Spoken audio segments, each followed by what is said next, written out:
So this is my third video about Shakespeare. I have loved reading since my mom put a book in my hand when I was having a temper tantrum and told me to think about what I was feeling and come back to her when I had words. The words to articulate it. So, I never thought I'd be a Shakespearean actress. I am. I think in the realm of things, I wanted to be a movie star, because that's the thingy of acting I understood. This is before I even clocked that they were actors. I wanted to be on that screen doing that stuff. Shakespeare has a cadence that's recognizable. It has layers and depths, and you can recognize some of the characters and the stories from previous works from other parts of the world. Because he did take stories that were already in existence and he modernized them for his time. It explains why he was a very prolific writer, because he always had source material when he was having trouble coming up with an idea, and also why the stories were relevant, because to some extent his audience already had some sort of familiarity with the concept or the idea. Now, why Shakespeare isn't weird for you or for anyone else? The first thing is, despite the accents that it's performed in now, when you read it, you have to read it in your accent. You realize that he wrote in a common speech. It was co-opted by the ruling classes to make it seem like it was an upper class speech, but actually the cadence, the patterns, the language itself was dead common, as we say in England. So it's comfortable for you to speak. And if something doesn't make sense, we have good old Google, or you can ask me. If you are watching this and you head over to my channel, send me a question and I'll do my best to answer it. You are dealing with stories that are old and new. Family drama, incest, war, greed, lust, longing, love, hope, peace, mental health, self-care, no care, all of those things. It covers the gamut. When he says in Julius Caesar, "My God, he doth but stride the world like a colossus," you think of Jeff Bezos and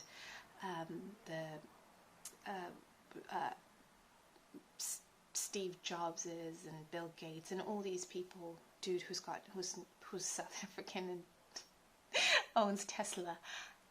Sad thing is, I should know because he's one of my people, but I don't. Him. You think of like the conglomerates doing that. It's applicable today.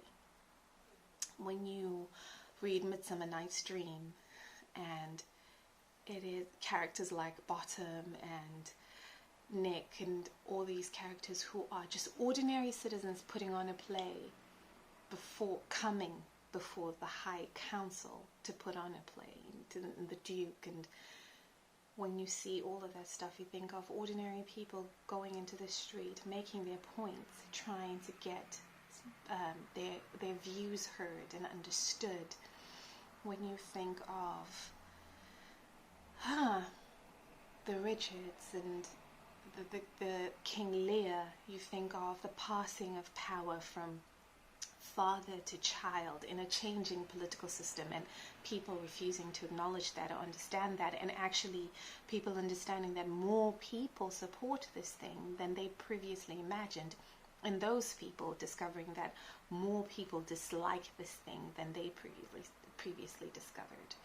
And then you have wonderful things like when you read Macbeth, and you realize when you do history, if you're playing the character or if you're fascinated by it, when you read the history and you realize Macbeth was an actual person, and Lady Macbeth was an actual person. She was actually the last Pictish queen of Scotland. So the Picts were the original people of Scotland, and she was the last ruler, and what she did was actually political maneuvering. And had she been successful.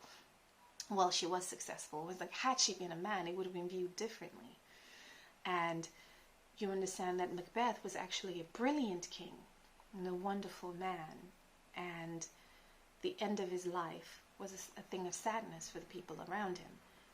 Do all of that research and you find out that it was actually a strong reflection of his time and a surprising reflection of our time. That's what makes work compelling. It's not just how it's presented, which artists of all forms are stunning. It is also how relevant it is, how it speaks to you today. And if you're having trouble connecting with Shakespeare or understanding Shakespeare, and if you feel daunted by the task or by the idea of reading old plays and comparing them to new plays, because you should do that. You should read new plays, you should read new scripts, you should discover as much as you can about your own culture and explore as much as you can about as many cultures as you can get access to. If you're finding that's difficult, I think you should accept that you are and kind of explore why. That's not really... I think... That sounds very arrogant, saying I think. Actually, let's reword that. That's why it's uncomfortable for me to say that, because I don't want to impose my opinion on you. If you're finding that that's difficult, whatever reason you have for it being difficult is one that applies to you. I would suggest that you give them a read or listen. The RSC has sonnets on its website. Sorry about that. On its YouTube channel, you can go listen to the sonnets. And the brilliant thing is, because they're actors saying them, I'll link the ones that I did on here, also to increase views. Never mind. But the benefit of listening to actors interpret the text hopefully will unlock it for you, and it's less so much noise and more a person expressing what they think and what they feel. I think language is beautiful. I think that my job is a blessing to me, and hopefully it's supposed to be a blessing to the world. And a major part of my job is to interpret language and to tell stories of what I have seen and what others have seen. I'm encouraging you to explore.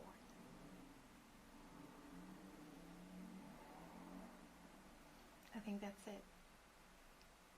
Yeah, I feel full in my soul. This has been Who'd Be an Actor. I have been Mukhadima Sugu and am Mukhadima Sugu. May God bless you. May He keep you. May He make His face to shine on you and be gracious to you. May He turn His countenance towards you and give you peace.